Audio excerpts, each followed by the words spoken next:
Good morning, good afternoon, good evening, wherever and whenever you are. My name is John, or Last Frontier Bricks, and this is my review of the LEGO Jurassic World Rebirth Raptor Off-Road Escape. Bit of a mouthful. It is set number 76972, comes with 285 pieces, plus 2 minifigures and 2 dinosaurs, both of which are new to this set. And the set's retail value is $40. A bit high for that piece count, not gonna lie. I won't be too surprised if those 2 new dinosaur modes, those being the Aqualops, aka Dolores, and the new Velociraptor, probably have something to do with it. This looks like a fun little set. You got yourself a couple minifigures, a couple dinosaurs, there's a vehicle, plus a little bit of environment, terrain, something that normally you don't get a whole lot of in the Jurassic World line. Although I do have to say something about that Velociraptor, that new Velociraptor, but I'll save that for once I get the set build. The Dell box art shows off the full set in all its glory, complete with all your figures, your truck, and the little bit of environment. And then of course has the Jurassic World Rebirth red and black coloring, along with the Spinosaurus up in the top right corner. Take a look at the top of the box. You can see an image of your 2 human characters, Ruben Delgado and his daughter Isabella, playing around with Dolores, off in her little treat. Plus, you get a 1-to-1 image of Dolores over there on the right. Take a look at the back of the box. You can see another image of the set head in a really nice, very movie accurate environment, along with showing off one of the main play features with the environment. The box does have the push tab, so you do have to damage the box in order to open it, at least in the way LEGO intends. Also, you can see in a pre-production design of the Spinosaurus on the left side of the box. So, taking a look inside, we've got 1, 2, 3 bags of parts, along with the majority of your Velociraptor up there all by itself. And looks like we got 2 instruction manuals and 1 small sticker sheet. Fortunately, one of those stickers isn't that little snack on the front of the box. That makes me very happy, because honestly, the smaller the stickers are, not to mention the smaller the piece you're trying to put the sticker on, the harder it is to get it on. So that makes me very happy that that's a printed piece. So take a look in our instruction manuals. We got the total of 2 of them, 1 smaller, 1 bigger, probably as a way to be able to build this set with a friend or family member. Take a look at instruction manual number 1. We have an ad for paper bags in a set without them, and then we just jump straight into build, starting off with that Velociraptor. And it looks like this one has the environmental build. And then instruction manual number 2, we probably have both our human characters in the Aqualops and then our truck. Okay, take a look in the back. We have 2 pages for your parts list, and the majority of the Jurassic World Rebirth sets, with the one missing being the Mosasaur, not the Quetzalcoatlus. That one's right there. Anyway, this should be a fun, quick little build. We'll go ahead and jump into the time lapse of that build, starting right now.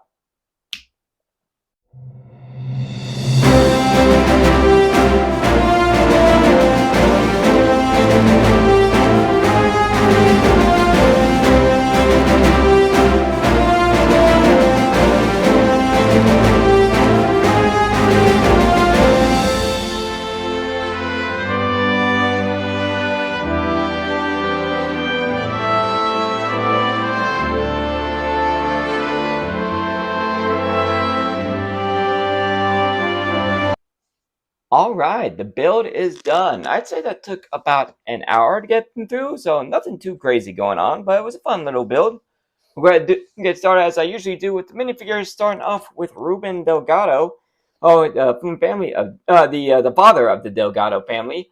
I do like the hairpiece and the print on his face. It looks pretty accurate to what you see on the character, and he does have a secondary, pretty accurate looking nervous face. One thing I mentioned with the T-Rex River Escape set from the Rebirth line, link in the top right corner of the screen right now, if you haven't seen my review on that set, is that between everything the Delgado family goes through in this movie, from getting shipwrecked not once but twice in 24 hours, then another 2-3 days on an island full of dinosaurs.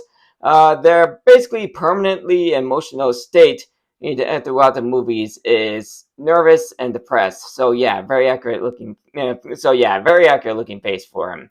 I do notice that there's a little bit of printing in the top and top left corner of the torso. Don't really know what that is, but I do like the printing on the legs where he actually where they show he shows a little bit of skin, to separate his shorts from his shoes, and that actually looks pretty accurate.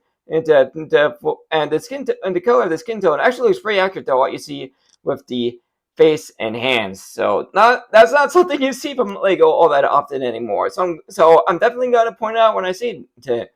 And then for his accessory is probably my personal favorite accessory we see in the Rebirth sets because of the ingenuity behind the piece. It's the Lego Wild West type pistol colored in orange to turn it into a revolver. Whatever person at the Lego Group decided to go with that route, man, give that guy a raise because this was just a wonderful use of this piece. Such an innovative use of it.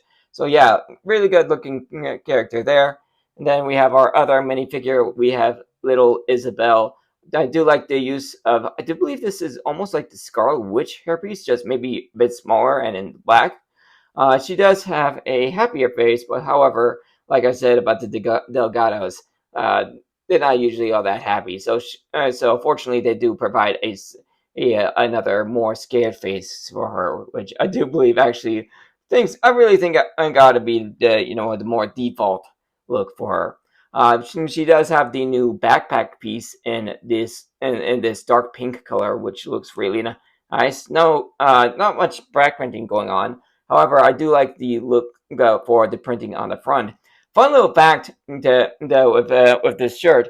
Apparently, there's on the actual shirt there's some legible writing down here at the bottom underneath the pelican, and apparently it's Spanish for Jeff Goldblum's famous line from the original movie "Life Finds a Way." Really, really nice. Unfortunately, from my recollection from the movie, this shirt is supposed to be orange, not pink. So don't really know why Lego went with that route. And then she's got the kid legs in almost like a sky blue, which actually looks really good. And then she's got a small 1x1 circular tile with just a little bit of printing to kind of represent the Twizzlers that she's carrying around. And like I said, I'm very happy that that is printed. So pretty solid looking figures. Next up, we have a brand new dinosaur to the Lego Jurassic World family. We have little Dolores, the Aqualops. It's just a really super cute addition to the Jurassic line. Even it's probably he had it in just for the sake of selling toys. So admittedly, this is right up their lines. I mean, come on, Lego even decided to make it the next buildable dinosaur. Like little Edie and Bumpy. But yeah, I'd say the colorations are pretty accurate. I like the light nougat on the legs and the face. Good choice for the medium nougat for the main body, and then some dark nougat for the stripes in the back. It's just a simple little piece, but it looks really really nice. What I wish I could say the same for the new Velociraptor. Admittedly, it does look pretty good. I do like the coloring they gave it, like with the dark brown with the gray and the black striping. That looks really nice. Plus a nice contrast with the blue and the red eye. However, unfortunately, considering that this is very much a playset, specifically designed for kids, I will say that this new mold for the Velociraptor definitely lost a lot of playability compared to what we had before. Basically, the only functionality it has is opening and closing the mouth, which, as usual, you can get it in a semi-open look, which I do believe actually things look better. And I think I get why Lego decided to go with this route with the Velociraptor. That try to make it a little more size accurate when it comes to the minifigures.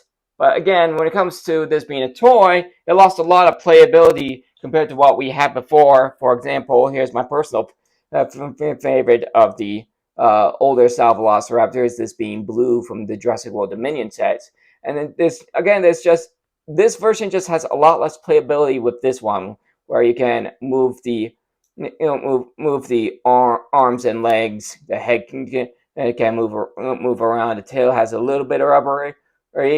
Plus, unlike the new mold where it's only one stud, the larger Velociraptor is big enough to have a 2x2, so you could have a minifigure riding it if you wanted to.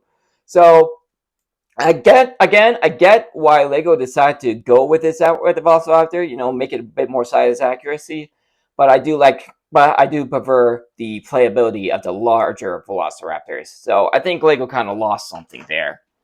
So that's all your figures. Not too bad, with the exception of the Velociraptor. Although this size does allow it to function with one of the key play functions, and that is this little bit of jungle terrain going on here. You got a couple of trees on there with some greenery and shrubbery. And then back here I got some rock terrain, and then you can put the Velociraptor down here, and this has a fun little bit of functionality. You can see the gear pieces here in black. They hold on to these 1x2s with jumpers in the middle. The parts of the joints in the gears are held in place by that jumper. This has a nice functionality where you can press back here. It can have the Velociraptor kind of reveal itself, like it's kind of hiding in the bushes. And then when it's ready, it can spring its attack. It's a simple functionality, but it works well for what they're trying to do here. And then of course you got the main build, which is this truck, which I gotta admit, I was actually quite surprised when I saw the movie, and that I saw, like, of all the vehicles that are in the Jurassic World Rebirth sets, this is the only one that actually shows up in the movie there at the end when they're trying to escape from the D-Rex. Except it's not, Ruben or Isabella who's driving the thing. It's that money-hungry jerk, Martin Krebs. And he's basically, taking all the DNA that they've collected, and he's like, screw it, I'm leaving these idiots behind and getting the money all out. And then getting all the money and just leaving them behind. Of course, he ended up getting what he got. Of course, he ended up getting what he deserved. Getting jumped by the D-Rex. Anyway, the vehicle is actually a pretty decent size. One thing I remember another reviewer saying, which I totally had to agree with, was that give this thing like a green paint job and then a few modifications, you could totally turn this thing into a Halo Warthog. I wouldn't be too surprised if there are some Halo fans who have tried to do just that. But there's some nice detail going on here. I do like the fact that the Jurassic Park symbol on the front. That's actually a printed piece. Very happy about that. And then you got a couple of stickers on the front and back marking this as number 2. Which again, not only is it the vehicle, the one that you see, the one vehicle of these Jurassic World Rebirth set vehicles that you actually see in the movie, vehicle number 2 is actually the one that Martin Krebs steals. So yeah, this is fully accurate. And then you also got some sticker detail back here on the sides with the InGen logo, which I really like the fact that Lego took into account the coloring, so that it actually has the coloring, all 3 colors: the tin, the black, and the red. And if you line it up on this 1x4 brick go good enough, it looks like it gets a seamless transition. I did really good on this side. I think I could have done a bit better on this side. And then of course you got some sticker control over here with, like, you got your speedometer. Looks like this vehicle's brakes might be a bit out. And strangely enough, instead of a gas meter, you have a battery meter. This vehicle's electric. Wasn't expecting that. Plus, I like the addition of like you got some extra armor here for like almost like a roll cage going on here. Also got a couple of lights up here on top. Yeah, obviously you can see two people in here. So let's go ahead and get Ruben and Isabella in there. Pretty sure we can get them both. There we go.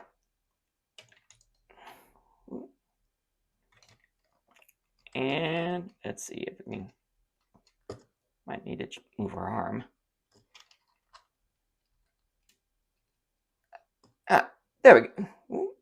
There we go. Yep, they fit in there just fine. Alright, Isabella kind of has to stand up there, since she's got the kid legs. But they fit in there just fine. And then it's on the sides. It's at the vehicle. You got a couple of accessories. You got one of those classic Jurassic World dark guns, as well as a syringe in yellow. And in the back, you have a couple of spaces for some more accessories, including one that they actually provide. It's this little portable tracking station.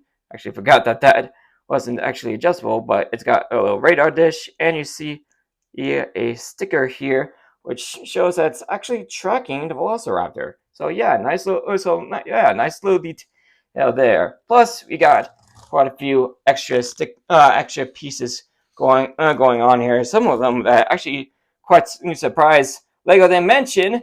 Not only do you have an extra syringe, but they actually show a couple of accessories that they don't even show you what to do with them. You got a radio and a chicken leg, which again, Lego doesn't really show you doing anything with those. And like I said, you got an extra candy piece, an extra flare gun, and an extra jaw for your Velociraptor. So don't really know why they always seem to want to provide, extra jaws for the small dinosaurs like the Velociraptor or the Dilophosaurus. Don't really know why they do that, but they do.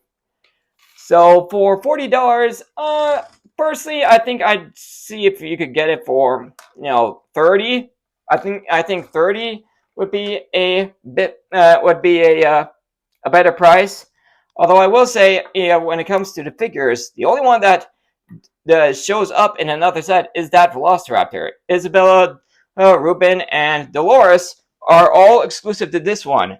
Yeah, so if you're wanting, to collect, all the characters and all the dinosaurs, you do kind of have to get a hold of this one because, like I said, the only one that isn't that shows up in another set is that Velociraptor, and that shows up in the more expensive Titanosaur set. Although honestly, I haven't gotten that set yet. I definitely want to. But I got a feeling that one might be a bit more or worth your money. Not sure, but yeah, if you can pick this set up for $30, I think that would be a pretty good deal. I think $40 might be a bit much. So that'll be the end of this review. Thank you for joining me for it. If you guys enjoyed it, you know what to do. Hit like, subscribe, all that stuff. Ring the bell to be notified of all videos as soon as they become available. Check out my channel and some more of my content, including all of my Lego Jurassic World and Jurassic Park set reviews on the end screen in just a few seconds. And I'll see you all in the next video. Later, everybody.